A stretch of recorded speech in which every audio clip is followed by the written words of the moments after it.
जय Hind warriors, this is Vikas Mishra and welcome to all of you on Utkarsh defence academy. I hope you are doing well, and in today's topic we are going to discuss India China relation. As I have already promised कि आप लोगों को एक एक topic में महारत हासिल करवा दूंगा, एक एक टॉपिक आपका बहुत ही बेहतर बनवा दूंगा प्यारे मित्रों.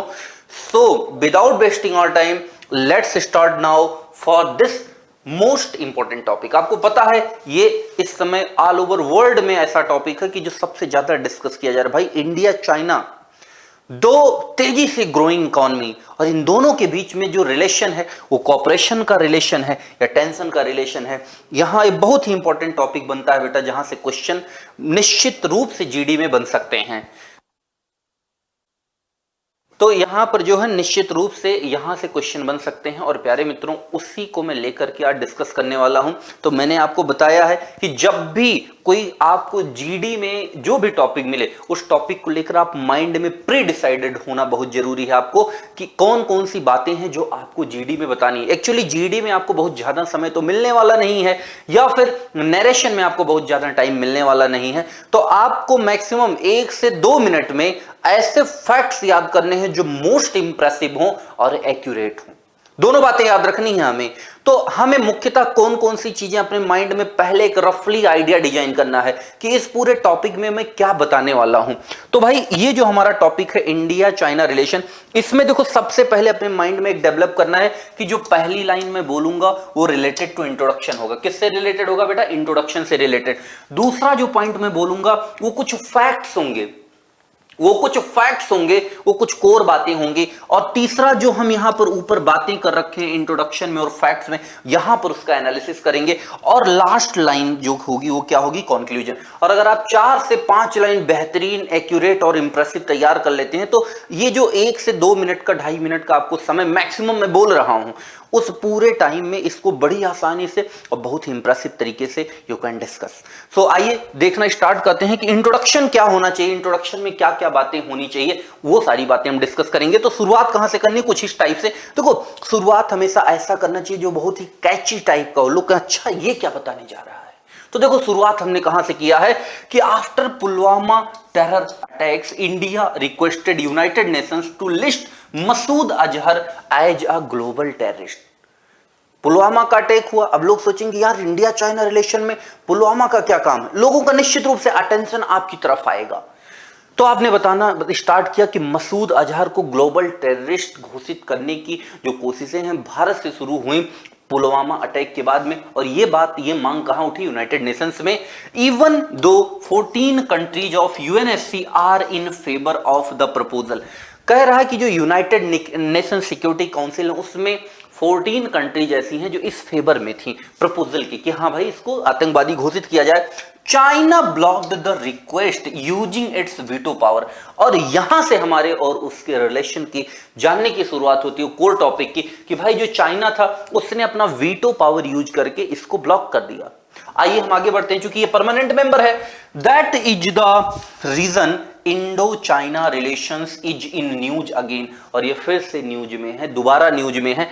India and China have border issues mainly at Aksai Chin and Arunachal Pradesh. और इसके अलावा इंडिया और चाइना के अपने कुछ बॉर्डर इश्यूज भी हैं. वो किस चीज को लेकर? एक अक्साई चीन को लेकर के, और दूसरा अरुणाचल प्रदेश में कई हिस्से हैं जिस पे चाइना क्लेम करता है कि हमारा हिस्सा है. आइए आगे बढ़ते हैं. Border dispute is the main reason for Indo China war 1962. और बॉर्डर डिस्प्यूट को लेकर के ही भारत और पाकिस्तान के बीच में 1962 मतलब 1962 में युद्ध भी हुआ. And the recent Doklam stand off in 2017. और आपने देखा होगा डोकलाम में भी बहुत बड़ा विवाद हुआ था. कब? 2017 में. ये टेंशन है, ये इंट्रोडक्शन है इंडिया चाइना रिलेशन को लेकर के. फिर हम आगे बढ़ेंगे. फिर अब यहां फैक्ट्स की बात अगर हम करें तो China is maintaining good relations with Pakistan. China fact क्या है भाई? हमारा पाकिस्तान से दुश्मनी और चाइना उसके साथ अच्छा रिलेशन बना रहा है. It is building most advanced naval warship for Pakistan. और पाकिस्तान के लिए बहुत ही एडवांस लेवल की वॉरशिप बना रहा है and it is also selling weapon, Pakistan को वेपन सेल कर रहा है। As a result of this, इसके रिजल्ट में India has national security concern, और भारत को ये जब हम देखेंगे सुरक्षा की दृष्टि से तो इसके लिए बहुत ही चिंताजनक बात है। अगला पॉइंट नंबर सेकंड क्या है बेटा, and as a part of belt road initiative, आप लोगों ने BRI का नाम सुना होगा, बेल्ट एंड रोड इनिशिएटिव, जो कि चाइना का एक प्रोजेक्ट है। China is building infrastructure projects in Pakistan, और ये अपना इंफ्रास्ट्रक्चर प्रोजेक्ट पाकिस्तान में बना रहा है, which is called as China Pakistan economic corridor, जिसको हम CPEC के नाम से भी जानते हैं।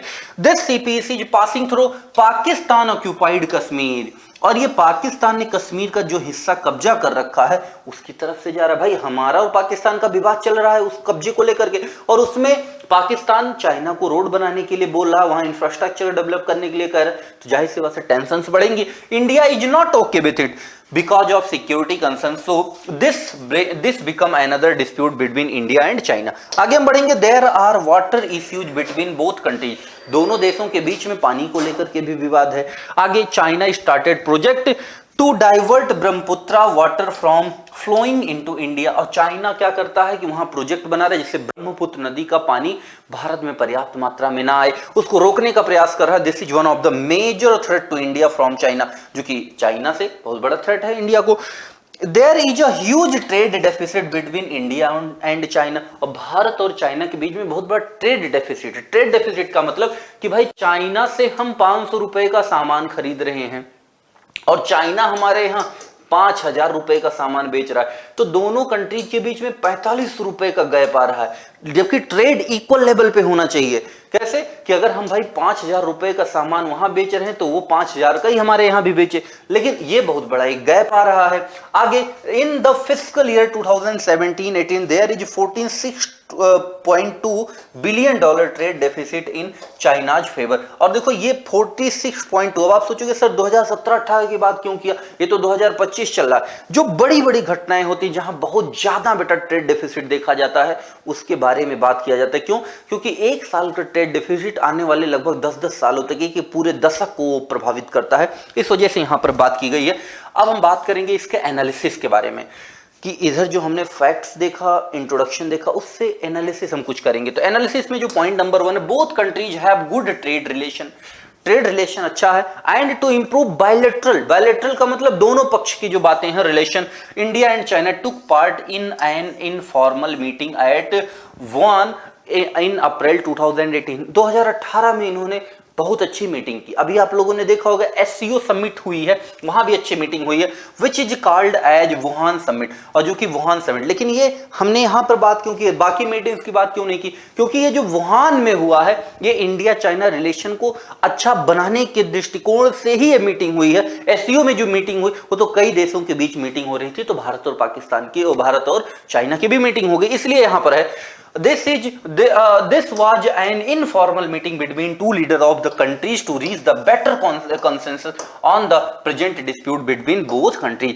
और ये जो informal meeting हुई इसलिए हुई जिससे हम जो dispute है, विवाद है, उनको सुलझा सकें। आगे China is trying to encircle India by establishing its military and commercial activities in Indian Ocean। Hind महासागर में अलग अलग मिलिट्री एक्टिविटीज और भी एक्टिविटीज कर रहा है जिसे भारत को घेर सके, which is famously called the string of pearls theory, जो कि स्ट्रिंग ऑफ पर्ल्स थ्योरी कहा जाता है कि भारत को घेरने की एक कला है। This string of pearls is a threat to India's national security, और ये भारत की राष्ट्रीय सुरक्षा के लिए खतरा है। India is trying to restrict China's monopoly over South China Sea, लेकिन भारत भी ऐसा नहीं कि हाथ पे हाथ धरे बैठा, ये भी साउथ चाइना सी में उसके प्रभाव को कम करने का प्रयास कर रहा है, because it is one of the main trade route, क्योंकि ये ट्रेड का बहुत ही मुख्य रूट है। Thereby South China Sea become one of the main issue between India and China, और ये भी इंडिया और चाइना के लिए बहुत ही बड़ा विवाद का पॉइंट रहा। China is blocking India from entering into nuclear supplier group, और न्यूक्लियर सप्लायर ग्रुप में एंट्री लेने से चाइना फिर से भारत को रोक रहा है, और जब अगर फिर से भारत रोकेगा तो जाहिर सी बात है यहां पर भी टेंशंस बढ़ेंगे। This is another issue between India and China. आगे हम बात करेंगे, एनालिसिस हो गया, अब कंक्लूजन है, तो कंक्लूजन में हम बात करेंगे maintaining good relation is important for both the countries, क्योंकि अगर इस विश्व में रहना है, समाज में रहना है, तो हम एक दूसरे से दुश्मनी करके बेटा आगे नहीं बढ़ सकते, हम एक दूसरे के कोऑपरेशन से ही आगे बढ़ सकते हैं। नहीं तो कहीं ना कहीं हो सकता है कि कुछ समय के लिए आप प्रोग्रेस कर जाओ, लेकिन लॉन्ग टर्म में इसका आपको नुकसान देखने को मिलेगा। India has done so much to improve bilateral relation, और भारत ने बहुत कुछ किया है जिससे कि हमारे द्विपक्षीय संबंध जो हैं वो बेहतर हों with China, but more effort are needed for China side. लेकिन कहीं ना कहीं बहुत ही जरूरत है कि चाइना भी इन बातों को समझ करके इस एफर्ट में सहायता दे। तो उम्मीद करता हूं प्यारे मित्रों, ये जो पूरा का पूरा सेशन आपने देखा ये आपको बहुत बेहतर तरीके से गाइड करेगा। बहुत ही अच्छे अच्छे पॉइंट्स इसमें से निकल करके आएंगे, बहुत ही अच्छी अच्छी चीजें इफेक्टिव मैंने बताई जो कि आपके जीडी के पॉइंट ऑफ व्यू से बहुत ही इंपॉर्टेंट है। और अगर आप भी एयरफोर्स फेज 2 की तैयारी करना चाहते हैं तो उत्कर्ष डिफेंस एकेडमी में एयरफोर्स फेज 2 के लिए ऑनलाइन और ऑफलाइन दोनों ही बैचेज अवेलेबल हैं। हमारे पास ऑनलाइन ऑफलाइन की अलग अलग सेपरेट पूरी टीम है, तो निश्चित रूप से वो जो पूरी टीम है बेटा वो आपको निश्चित रूप से सफलता की तरफ ले जाएगी। और अगर आप बेहतरीन तैयारी करना चाहते हैं तो जुड़े उत्कर्ष क्लासेज के साथ और ऐसी ही जानकारियों के लिए जुड़े रहें। और अगर आपको जानकारी अच्छी लगी हो तो कमेंट बॉक्स में जरूर कमेंट करके बताएं। और जय हिंद सभी को।